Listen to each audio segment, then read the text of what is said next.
Greetings one and all, this is Lloyd Brown and welcome social media fans, social media family to my vlog. And today I've decided that you've had your quota. You've had your quota of previews and freeness. You've had your quota of previews of new tunes. I think you've had enough.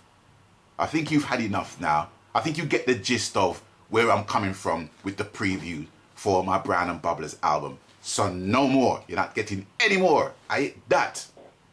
So today I want to talk about royalties, because in this music business it consists of 10% music and 90% business. B-U-S-I-N-E-S-S or B-I-D-N-I-Z-Z, depending on your approach. Okay, so I want to talk about royalties. Now, for any aspiring artist, singer, musician, vocalist that don't know what royalties are, I'm not trying to be patronizing here, but I'm just saying royalties are simply payments for the usage of content that you create, that one creates. That is it, basic.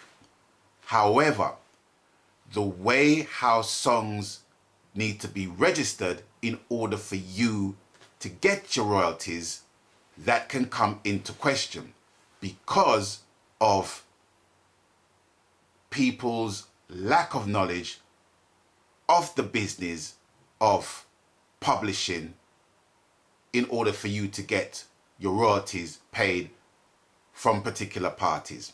Now, I'm going to bust a bubble for a lot of people. Now, I love studio first. I love Studio One music. I love Treasure Isle music, right? And that is basically the earliest I can go back to illustrate by example of the misuse of the business of publishing and the unfair distribution of royalties. Now, I'm going to bust a bubble for you right now, right? Coxon Dodd, Sir Clement Coxon Dodd of 13 Brentford Road or 13 Studio One Boulevard, right? As great a producer as he was, didn't embrace the business of paying royalties to his artists properly.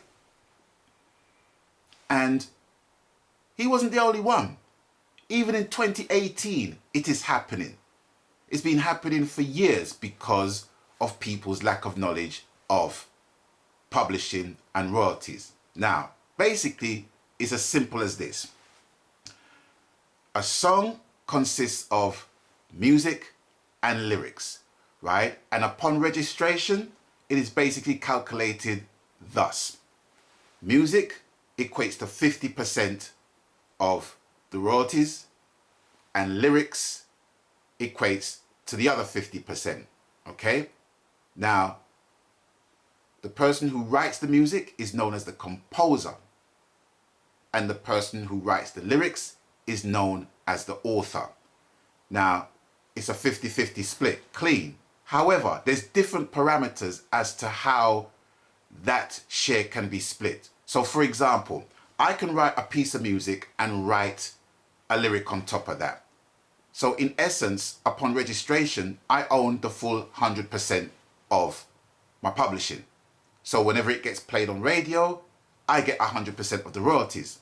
Or I get, I don't know, 85% of the royalties if I give my product to a distributor to distribute my works, because I don't expect the distributor to go through any administration in getting my stuff all over the world. I don't expect them to do all that for free. So I pay them a commission, as it were, out of my royalties, which I think is basically fair and it is standard, okay? So within that structure, I can earn 100%.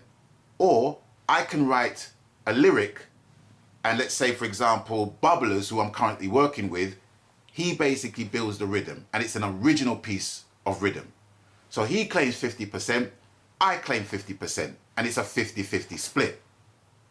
Now let's say, let's go to the hip hop genre.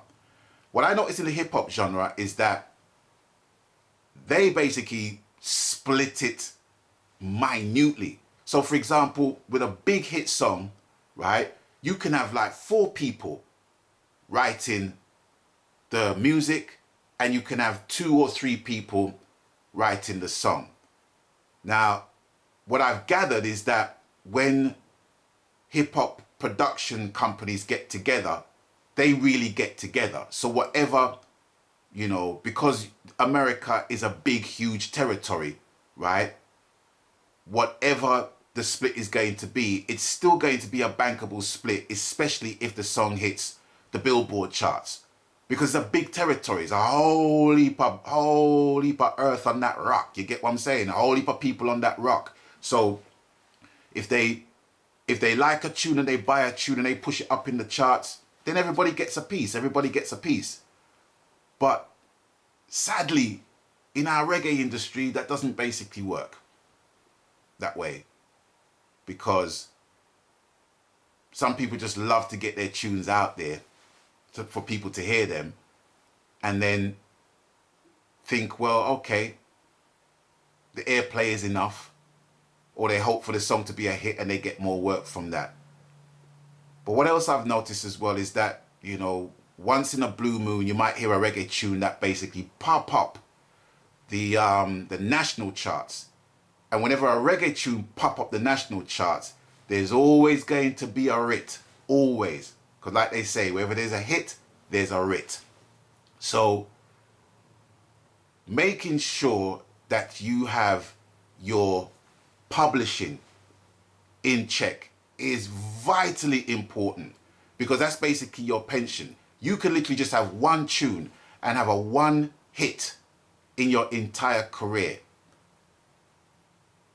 But the fact that you didn't take care of your publishing may result in you not earning no money at all.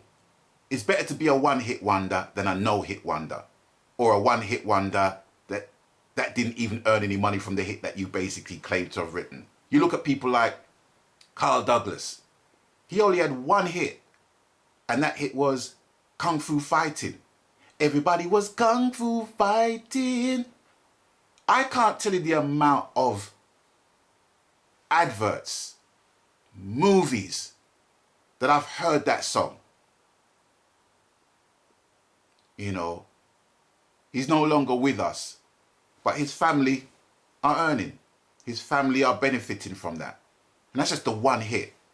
So if you've got an abundance of tunes that you've made hits, and you haven't dealt with your publishing properly, pardon my French, but you're fucked.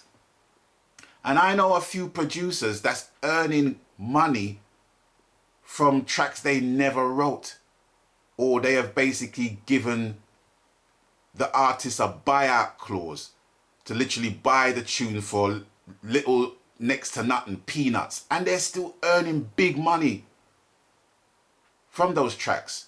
I'm not going to name no names, but I know who these people are. And after watching this video, they know that I know who these people are. You know what I'm saying? So royalties is a thing I want to talk about. So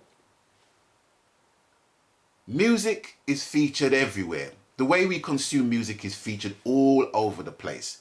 Like I said, movies, adverts, YouTube videos, streaming services, video games. Now, I'm a gamer. I love gaming, okay? But I'm going to give you an example of a game in its extreme. And it is this game, Grand Theft Auto 5.